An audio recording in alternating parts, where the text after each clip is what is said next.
Okay. I just want to know how architecture has acted as a tool for cinema. You see, there are two ways in which architecture is an intrinsic part of any film. You know, in any film, there's a set, and in the set has been inspired from some other building which I may have seen, the director may have seen, or the art director may have seen, or the cinematographer has seen a building. Now you might require a building on top of a hilltop. Okay. Okay. Suppose you visualize a building on top of a hilltop, and that is a requirement of the script.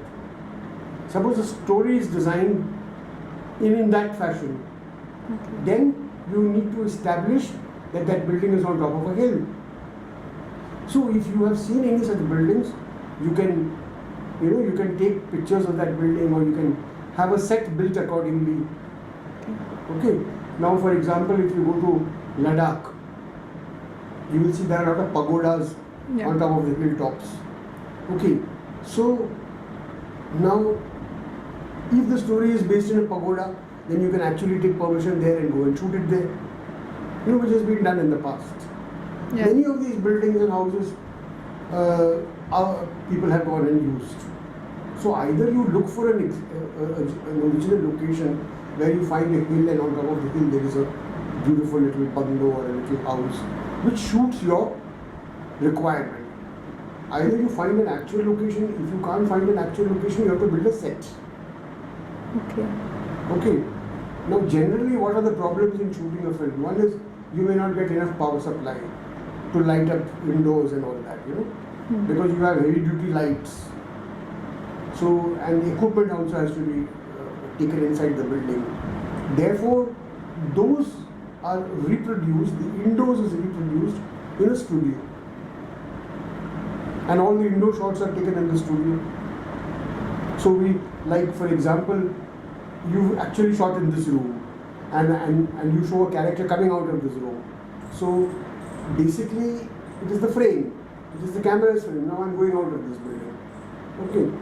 Now, when you take me to England and you find a building, so from that building, if I come out, it will appear as if I've got up from my chair and in Jamia, in reality, and come out from that building in England. Yeah. That is what editing and cinematography does. You are creating an illusion of reality. But how perfectly you are able to do that is what the trick is all about. So every building, everything, you take the original pictures and bring it here, and then you can make miniatures. You can create a miniature. Just scale down the whole thing. Scale down the whole thing and make a miniature tabletop, and you can match it and shoot also. So how does cinema act as a tool for architecture? Cinema acts as a tool for architecture. For example, now if an architect is designing a building, the architect cannot go to the location for whatever reason. Either he's a very busy person or whatever. So the man who wants the building to be designed, he can go and shoot that entire location, show the environment, bring it down and show it to the architect in his office. This is the surroundings. This is the environment in which I want the building. This is the hill. This is my location. This may be in Timbuktu, or it may be in Himachal Pradesh. It can be anywhere. It may be in Srinagar. It can be anywhere.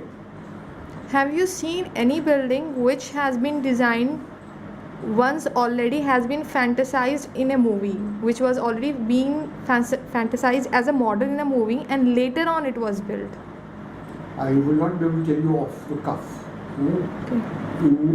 Instantly I cannot tell you, but there are instances like that. There have been inspirations. There are instances. Isn't the commercial aspect one of the main factors why architecture is being put in a movie? Not really. You see, anything that is manufactured, is made today. Cinema is a product of an industry. It's an industrial product, and any industrial product that is made has to be sold, and the investment has to be recovered. So cinema, you see, I was telling you, so many people are working in cinema. you have the architect, you have the engineer, you have the electronic people working for doing special effects, and you have computer engineers working. So many people are working, and all of them have to be paid. So basically, cinema is just another industrial product, and any product that is made has to be marketed and sold. Okay. Even if you're making a building, you can have a commercial building or you can have a private residence. You can have a public building, like you build a museum. You build a beautiful museum that becomes a public space where visitors can come. You can have 1,000 people visiting that space. But if you design a home, then you won't have 1,000 visitors coming there every day. Except if there's an occasion, somebody's died, a lot of people will come. Suppose there's a wedding happening, then large number of people will come to the house. But otherwise, in a normal day, not thousands of people don't come. That is essentially like the difference between a public building and a private building. Similarly, also in cinema, it depends. If you scale it down, you can make the same thing at a lower scale. So it depends upon how the filmmaker envisages the whole film, how the filmmaker has visualized the whole film. Accordingly, it's made. The rest of the crew helps the director to realize his dream, to realize his project. Like in the film Ra-1, we saw the Victoria Terminal building. We saw a train crashing through the Victoria Terminus building. But the Victoria Terminus building has not crashed, it's still there. Right? That's a model. It's a model. It was a miniature which was made. And the engine comes onto the road and hits a bus.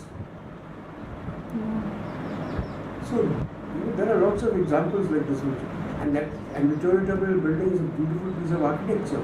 It was done by the British, and it's actually a heritage building. Yeah. It's under Conservation. Conservation. So what actually happens is that now why, for example, why did a lot of Mughal architecture was used in films like Mughal-e-Azam, Jodha Akbar, and so many other films. You see, it helps you to. The element of conviction is very important in cinema. The audience, because you're taking the audience back in time to a time when Akbar was ruling. So you should, if you get the corresponding atmosphere, the corresponding environment, the corresponding architecture, then it becomes convincing. Yes, the film becomes more convincing to the audience. So it actually adds realism to the movie. Yeah, it is the magic of realism. Okay. It's just a magic of the audience travels back in time. You're taking the complete audience. Almost 1,000 people are watching the film, and all this, the theater or the auditorium is full. All these people are taken back in time. Like when your grandmother used to tell you a story and you were a little child, then she tells you बहुत साल पहले, So वो narrative strategy है, वो कितनी प्यारी तरीका से वो समझाती है, वो कहानी हम कभी भूलते नहीं है, बार बार हम लोगों को दिमाग में वो याद होता है. और जब इसी तरीका से जब फिल्म बनती है और फिल्म में हम ऐसे स्ट्रक्चर्स दिखा देंगे जो बहुत कन्विंसिंग है. आज भी देखो मुग़ल-ए-आज़म बन के करीब 40-50 साल हो गया, लेकिन वो फिल्म अभी भी लोग देखते हैं. अभी वो फिल्म जब बना था तो वो ब्लैक एंड वाइट में बना था, अभी उसको डिजिटाइज कलर कर दिया है और फिर अभी भी लोग देख रहे हैं फिल्म को. उसका जो and it becomes real, it creates the illusion of reality. That's what cinema does. My point is, if we are going to a theater, there is without a background, and even if that is working out well, because many people go to the plays that are happening, Alliance France and other such places, and we are watching cinema as well. So both the things are working out. So what is the actual difference? So that is the precise difference in the two mediums. See, the theater is different from cinema in what way? Theater is different from cinema because in theater you cannot there is no camera, there is no technological intervention. But in cinema, the camera is moving all the time. The camera is moving closer to the subject. The camera is going to a top angle, and sometimes the camera is going to a low angle. But that is not possible in theatre. In theatre, wherever you are sitting, that becomes your perspective, and you are watching the whole play unfold on the stage from your sitting position. But in cinema, you can, when a character is whispering to another character, Okay. that's the whisper. But in the cinema theatre, all the 1,000 people who are sitting to watch the film, even the man who's sitting in the last row can actually hear the whisper. Okay. It's a private conversation.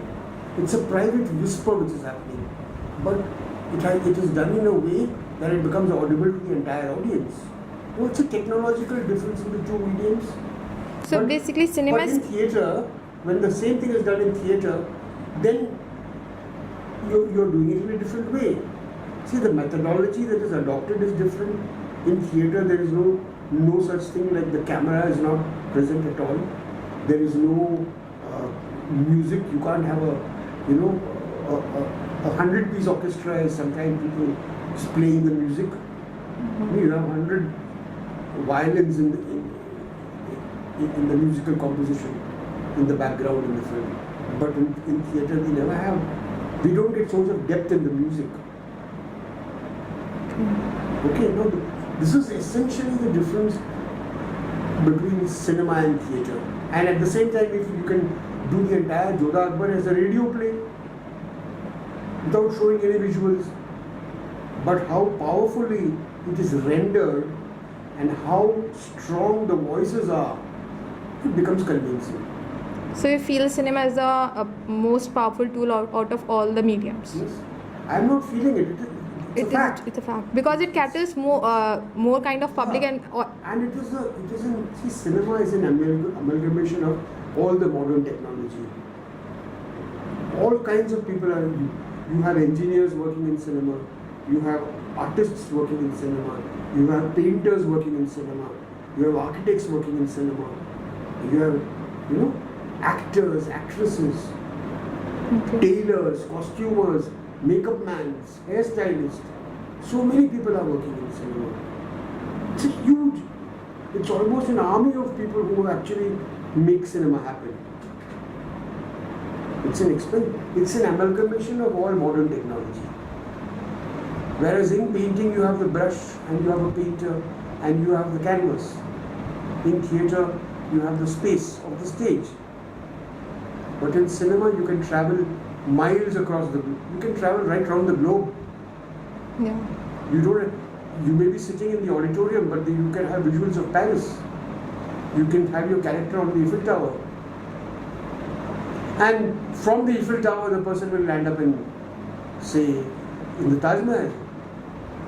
If you've seen a film called Meenakshi made by M.F. Hussain, I have seen the posters and all. yeah, in that film there's a dance sequence. There's a song picturization. He goes to he's tried and covered all the 7 wonders of the world.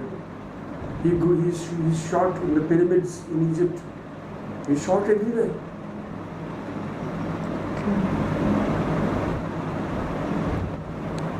Thank you. But it's like taking your audience all over the place, all over the globe, which is physically impossible in the space of 2 hours or 3 hours, 2.5 hours. Right? But in 2.5 hours, you're showing the entire globe to your audience. That is the beauty and charm of cinema.